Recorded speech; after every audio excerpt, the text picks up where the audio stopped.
नमस्कार श्रोताओं, आप सभी का हमारे चैनल में एक बार फिर से हार्दिक अभिनंदन है।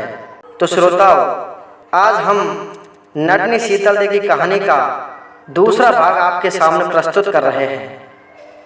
जिन श्रोताओं ने पहला भाग नहीं देखा है, उनके लिए मैंने पहले भाग का लिंक इसी वीडियो के डिस्क्रिप्शन में दे रखा है। कृपया वीडियो के डिस्क्रिप्शन में जाएं और वीडियो के लिंक पर क्लिक करें और पहले भाग को अवश्य सुनें। पहला भाग बड़ा ही रोचक है। तो श्रोताओं, कहानी को शुरू करने से पहले आप हमारे चैनल पर यदि नए हैं तो एक बार हमारे चैनल को सब्सक्राइब अवश्य कर लें तथा वीडियो को लाइक जरूर कर दें। तो चलिए भक्तों, मैं आपका ध्यान पहले भाग से जोड़ता हूँ कि जो नटनी शीतल दे थी वह चमनगढ़ के राजा के सामने अपना खेल प्रस्तुत करती है और खेल बहुत शानदार होता है। लेकिन चमनगढ़ का राजा उस नटनी से कहने लगता है कि इस प्रकार के खेल तो पहले भी काफी नट आए थे, उन्होंने हमें दिखा दिया, लेकिन आप यदि मैं बताऊं वो खेल हमें दिखा दें तो मैं आपको मेरा आधा राज्य दे दूंगा। तो नटनी कहने लगती है कि महाराज, मैं आपके लिए खेल दिखाने को तैयार हूँ, आप फरमाइए कि कौन सा खेल देखना चाहते हो। तो चमनगढ़ का जो राजा था चमन सिंह, वह दो पहाड़ों की चोटियों पर, आमने सामने दो पहाड़ थे, बीच में एक कटी हुई घाटी थी। उस घाटी में बहुत गहरी खाई थी। उस पहाड़ की चोटियों पर एक रस्सी बंधवा देता है और कहने लगता है कि इस पहाड़ से इस रस्सी पर चलकर अगर आप उस पहाड़ पर पहुंच जाती हैं तो मैं आपके लिए मेरा आधा राज्य दे दूंगा। तो श्रोताओं, नट ने हिम्मत विचार करके और अपने छोटे से पुत्र को जमीन पर लेटाकर चढ़ जाती है पहाड़ की चोटी पर और अपनी कलाकारी दिखाते हुए उस रस्सी से पहाड़ की इस चोटी से पहाड़ की उस चोटी पर पहुंच जाती है। तो श्रोताओं, सभी दर्शक जो खेल देख रहे थे वो नटनी की इस कलाकारी को देख करके बड़े ही अचंभित हुए और नटनी का तालियों के साथ में बड़ा ही स्वागत सम्मान किया। लेकिन श्रोताओं, उस नटनी की किस्मत बहुत खराब थी और वह पहाड़ की चोटी से नीचे उतर के जब अपने बच्चे को दूध पिला रही थी तो ऊपर की तरफ जब उसने देखा तो सोचने लगी कि ये पहाड़ इतना ऊंचा है और इस पर जो रस्सी बनी हुई है इस पर मैं चलकर आई हूँ, अगर मैं यहाँ से गिर जाती तो मेरी मृत्यु निश्चित थी और उसके पश्चात मेरे बेटे को दूध कौन पिलाता। ऐसा मन में विचार करने के पश्चात नटनी को दिल का दौरा पड़ जाता है और वह उसी स्थान पर अपने प्राण त्याग देती है। जब नटनी के प्राण निकल जाते हैं तो चमनगढ़ का राजा चमन सिंह बड़ा ही दुखी होता है और कहने लगता है कि मेरे हाथों से बड़ा पाप हुआ है, यदि मैं इसको ये शर्त नहीं लगाता तो ये नटनी इस रस्सी पर नहीं चलती और भगवान ये पता नहीं क्या सोच विचार कर लिया इसने और इसकी मृत्यु हो गई। लेकिन श्रोताओं, राजा के आदेश के अनुसार उस नटनी का उसी स्थान पर अंतिम संस्कार कर दिया जाता है तथा उस छोटे से बच्चे को राजा अपने राज्य में ले जाता है। चमन सिंह राजा के कोई संतान ना थी, इसलिए उसने उसको अपना बेटा मान लिया और बेटा मानने के पश्चात चमन सिंह उस लड़के का नामकरण करवाना चाहता था। नामकरण करवाने के लिए उसने अपने राज्य में डोंडी पिटवा दी कि जो भी महान पंडित ज्ञानी मेरे बेटे का नामकरण कर देगा मैं उसके लिए 100 स्वर्ण मुद्राएं दूंगा। लेकिन श्रोताओं, 100 स्वर्ण मुद्राओं की बात को सुन करके काफी ज्ञानी पंडित उस राजा के दरबार में आए, लेकिन जैसे ही वो उस बच्चे के हाथ की लकीर देखते तो देखते ही रह जाते और उसका नामकरण करने के लिए कोई भी आगे नहीं बढ़ता। सारे पंडित उसके हाथ की लकीर को देख देख करके मना कर देते हैं कि हे प्रभु, हम इसका नामकरण नहीं कर सकते। तो श्रोताओं, राजा ने आदेश दिया कि काशी पड़ा हुआ पंडित मेरे दरबार में आए और मैं उसके लिए 1000 स्वर्ण मुद्राएं दूंगा जो मेरे बेटे का नामकरण कर देगा। 1000 स्वर्ण मुद्राओं का नाम सुनकर के काशी जी से एक बहुत बड़ा ज्ञानी विद्वान पंडित और चमनगढ़ के लिए आ जाता है।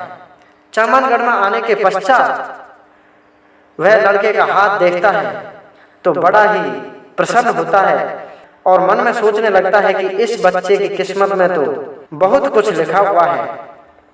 तो श्रोताओ, काशी जी का पड़ा हुआ पंडित बच्चे के हाथ को देखकर उसका नामकरण कर देता है और राजा से कहने लगता है कि महाराज, मैंने इस बच्चे का नाम शेर सिंह रख दिया है।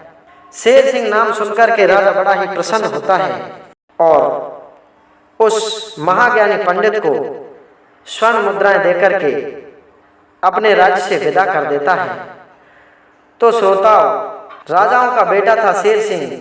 खेलते कूदते दिन दूना और रात चौगुना उसका शरीर विकास करता है, बड़ा होने लगता है रात दिन। और कुछ ही समय पश्चात शेर सिंह एक नौजवान युवक बनकर तैयार हो जाता है।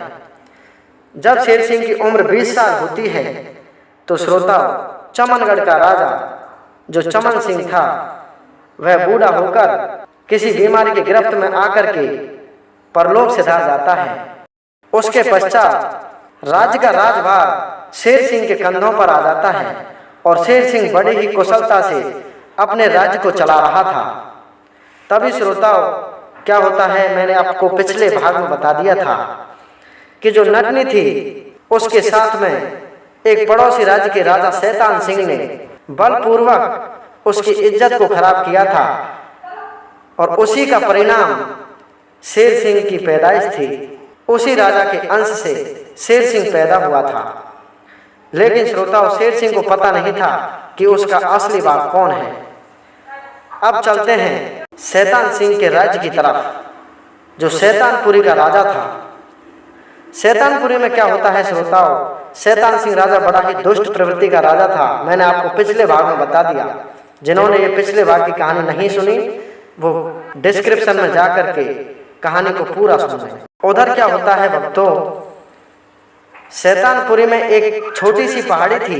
उस पहाड़ी में एक बहुत बड़ी गुफा थी और उस गुफा के अंदर से आवाजें आने लगती हैं कि इस गुफा के अंदर जो भी प्रवेश करेगा उसके लिए अपार धन संपत्ति मिलेगी। इस गुफा में बहुत बड़ी सोने की खान है। जो भी इस गुफा में प्रवेश करेगा उसके लिए अकूत धन दौलत प्राप्त होगी। तो श्रोताओ, शैतान सिंह इस बात को सुन करके धन के लालच में आ जाता है और उस गुफा में अपने 10-20 सैनिकों को लेकर के प्रवेश कर जाता है। लेकिन जैसे ही प्रवेश करता है तो श्रोताओ, उस गुफा में एक बहुत खतरनाक डायन मिलती है और वह डायन सभी सैनिकों को मार देती है और शैतान सिंह को बंदी बना लेती है। और उनमें से एक सैनिक बच जाता है जिससे वह डायन कह देती है कि इसके राज्य में डोंडी पिटवा दी जाए कि आपका राजा गुफा में बंदी बना बैठा है। तो श्रोताओ, उस राजा को छुड़वाने के लिए बड़े बड़े महावीर योद्धा उस गुफा में प्रवेश करते हैं, लेकिन वो डायन सबको खा जाती है, सबको मौत के घाट उतार देती है। यही क्रम चलते चलते जब सारी दुनिया उस डायन के सामने हार जाती है तो एक शैतानपुरी का जो मंत्री था शैतान सिंह का, वह चमनगढ़ की तरफ रुख कर लेता है। क्योंकि श्रोताओ, शेर सिंह का जो राज्य था, साम्राज्य था, वह बड़ा ही विकास कर रहा था। शेर सिंह का नाम चारों तरफ फैल रहा था। तो वह मंत्री चमनगढ़ की तरफ एक पत्रिका लेकर के पहुंच जाता है और शेर सिंह के सामने, शेर सिंह के दरबार में प्रस्तुत हो जाता है और हाथ जोड़कर विनती करने लगता है कि महाराज, आप हमारे राज्य शैतानपुरी में चलिए।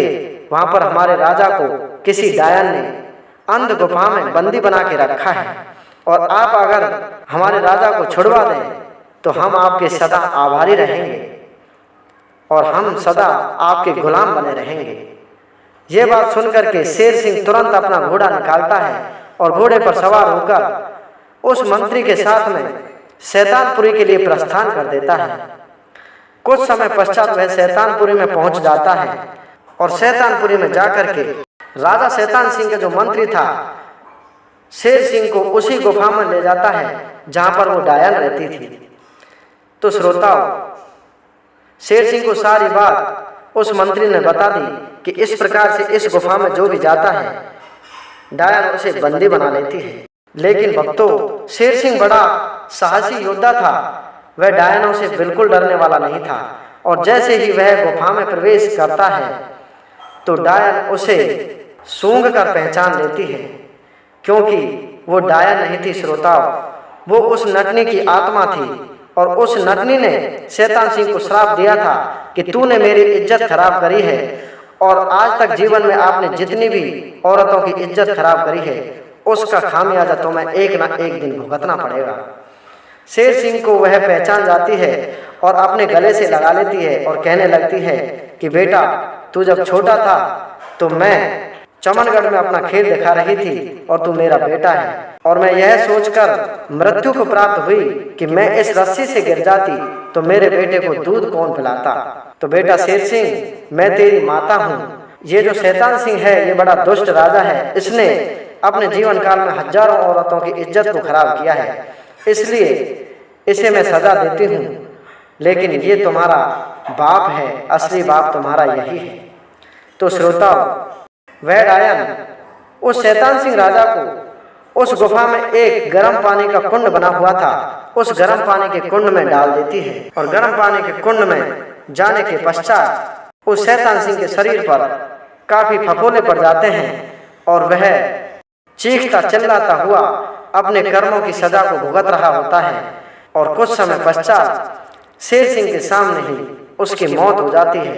तब जाकर के वो नटनी की आत्मा थी, जो सब लोग उसको डायन समझ रहे थे, वह कहने लगती है कि बेटा, ये तेरा पिता है और इसके कर्मों की फल इसे मिल चुकी है। अब आप इसको यहाँ से बाहर ले जाइए और बाहर ले जा करके इसका दाह संस्कार कर दीजिए।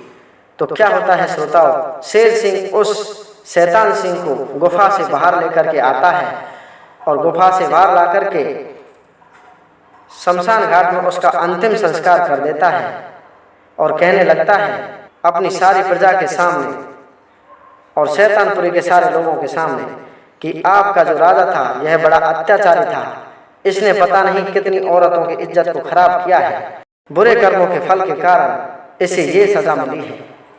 तो श्रोताओं, जैसे कर्म होते हैं वैसा ही फल मिलता है। कहानी सुनने के लिए धन्यवाद। जय हिंद, जय भारत।